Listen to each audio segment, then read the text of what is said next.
Okay, Chris Steele, joined with me again is Cameron Dunn with Live Sail Die. We're at the conclusion of day 2 of the America's Cup, and what a day, Cam, 1 race apiece. It was a light sort of nor'easterly breeze, sort of around the 8 to 10 knot range, and we saw once again some very evenly matched boats.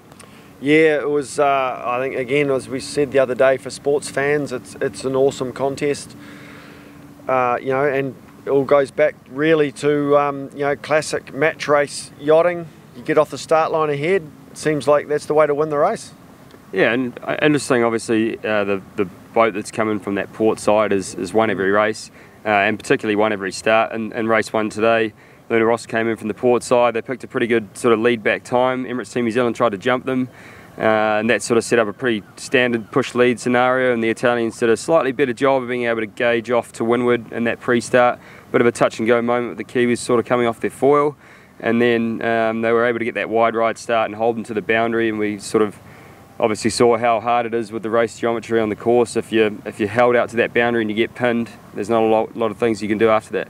No, it was interesting, that first one, when Team New Zealand came in there on starboard, and they were really close behind Luna Rossa leading away, which we haven't seen that often in this racing. So I was thinking, right, here we go, there's going to be a bit more on here, which puts a bit more pressure on Luna Rossa to get their lead back time correct.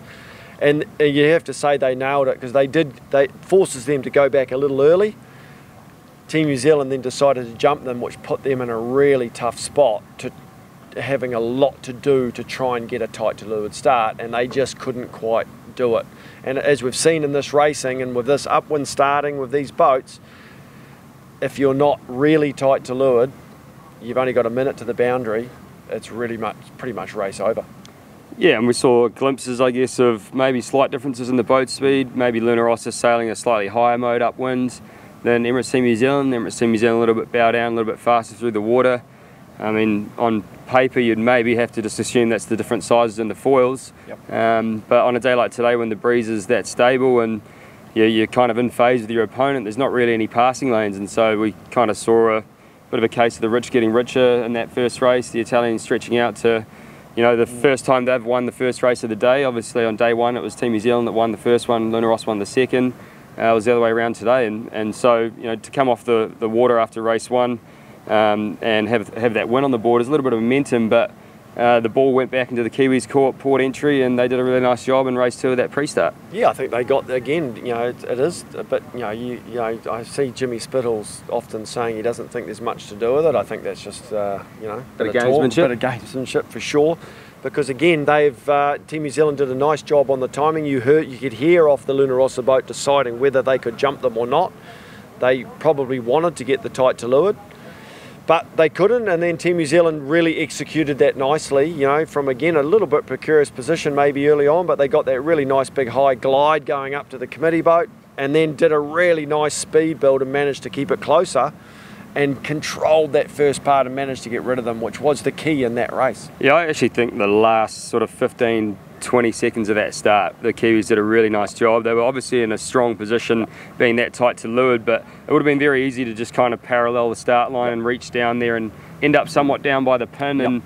And what that would have done is it would have sort of got you across to the left-hand side of the course, which would have made the split tack a stronger move for Luna Rossa. But what they did is they did this big bear away, and they actually created separation between them and the start line, sort of built deep, and then kind of slingshotted back up to the line. They were almost on the wind on the gun, and what that meant was when Luna Rossa had to kill their time, they were actually aiming down towards Emirates Team New Zealand closing gauge, and that meant that basically as soon as the gun was going to go, you knew they were going to get spat, and they had to peel out to the right.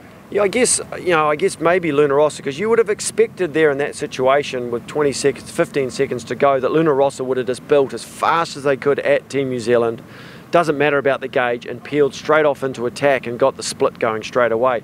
But maybe because they've got this high mode situation going, and from the first race feeling quite strong, that maybe they thought, hey, we might be able to hang here. Yep. But in the end of the day, that was the costly mistake, because that put them on the back foot. Yeah, I certainly think that was a pretty pivotal moment in the race. I mean, you can't really be too critical, I guess, because a lot of these questions that these guys, or that we have, might not have been answered by the guys on board the boat, Yep. So like you said, the Italians might have thought they might have had a chance, or it would have been a really good chance to actually check in and just see, for sure, where are we at? Can we live in a position that we probably shouldn't be able to on paper? But for me, I think that race was won and lost when they split right, and that wasn't the end of the world. Both boats kind of went to opposite boundaries. I thought for me the telling moment was Emirates Team New Zealand tacking back onto port early, and Luna Rossa stayed on port for probably an extended period of time when they should have just been coming back to the middle of the racecourse. They knew they were slightly behind the advantage line. If you come back to the middle of the racecourse on starboard, you know he's going to probably lee bow you or he's got to cross. That decision is so much harder when you're in the middle of the racecourse, whereas when you're stuck out by a boundary, it's so simple. You know he's going to lee bow you and then you've got nowhere to go. So I thought that was a pretty critical moment in the race, and I would have been great to see the Italians come back a little bit earlier and totally agree. Maybe out of phase with it. Yeah, like, you know, and we saw that in the first race too, where there's a bit of this, you know, we've got the boundaries and some of the match racing, classic match racing of when you're behind, making sure your intersections are always back in the middle of the race course rather than out near an edge, aren't really been executed particularly well. You know, whether that's just the nature of the boats, you know, I don't know, but when you look at it purely from I guess an old school match racer, watching it, it frustrates me that we see them going all the way out to the boundaries when they know they're behind and they know they're going to get hammered out near the edge of the course. They've got no options left, and now they're just going to get hammered out the short boundary. Yeah, absolutely. I mean, on paper it's pretty simple, isn't it? There's been 50% in the wins at the start and 50% on the scoreboard. So, you know, if the conditions stay the same, it's all won and lost in the start. Certainly there was one mistake by Luna Rossa today, but other than that, I mean, it was pretty flawless from both teams, and you've got to give credit to both teams to how they responded in the start. And yeah, I mean, it just sets us up for great racing to come. It's fantastic. You know, we've got two very even boats. Two very, very even boats. They get off the start line, we know either boat can win. It looks like tomorrow's going to be similar conditions, a different direction, could be a bit shiftier tomorrow. And then Sunday's looking like a bit more breeze, which I'll be intrigued to see what's going on then. But, you know, tomorrow, the southeasterly forecast, that's a pretty tricky wind direction here in Auckland. Yeah, looking forward to that. Nice. Well, once again, on behalf of Cam and I, big thanks to all our sponsors and supporters for allowing us to bring you this coverage. And we look forward to coming back straight again tomorrow, doing it all over again, and I'm sure we're going to see some more tight racing. Cheers, everybody. Come on!